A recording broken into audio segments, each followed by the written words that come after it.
The storm had come. What began as a quiet murmur of defiance had ignited into an all-consuming fire. Across the lands of Ki, the blue planet called Earth, the humans had risen, some in rebellion, others in fire, and the Anunnaki gods from beyond the stars stood divided.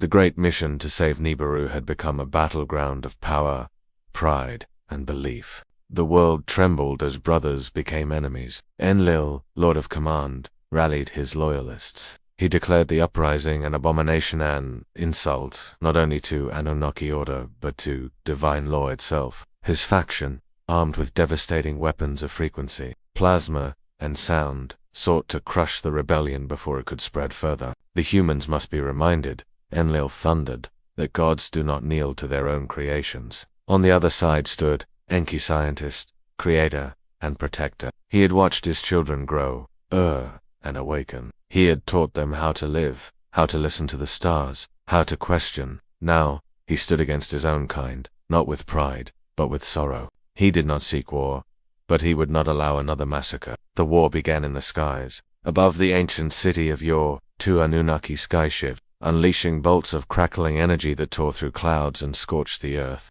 The people below looked upward, mistaking the battle for thunder from angry gods. Columns of light split the heavens, towers crumbled, the air itself seemed to scream. From the mountains to the sea, the Anunnaki chose sides. The cities of Enlil's faction were fortified with walls of pulsing crystal. His warriors, draped in black and silver, marched with cold precision. They unleashed sonic waves that shattered stone and set fire to forests. Earth quaked under their fury. But Enki was not without power. He called upon the Ajiji, those who had once toiled and rebelled, and many joined him, still loyal to the creator who had listened. Enki's temples became sanctuaries. His faction built their defenses not only with technology but with nature itself.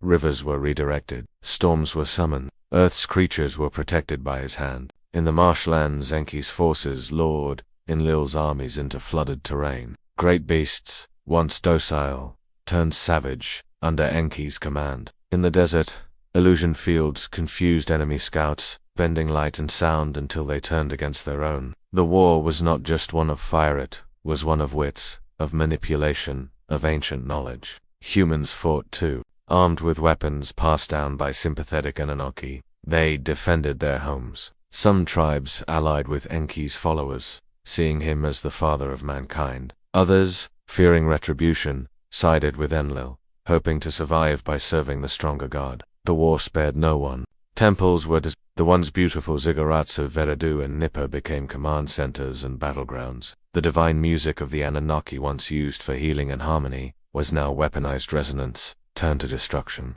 And through it all, Nibiru watched in silence. The transmissions sent back were cold and factual, resources delayed, conflict unresolved, mission compromised. Yet the High Council did not intervene. Perhaps they believed the war would end quickly. Perhaps they hoped one side would dominate and restore order, or perhaps they feared the consequences of choosing between their sons. Then came the turning point. In secret, Enlil's faction activated an ancient device, buried deep within the mountains, a weapon known only in myth. The breath of Anu.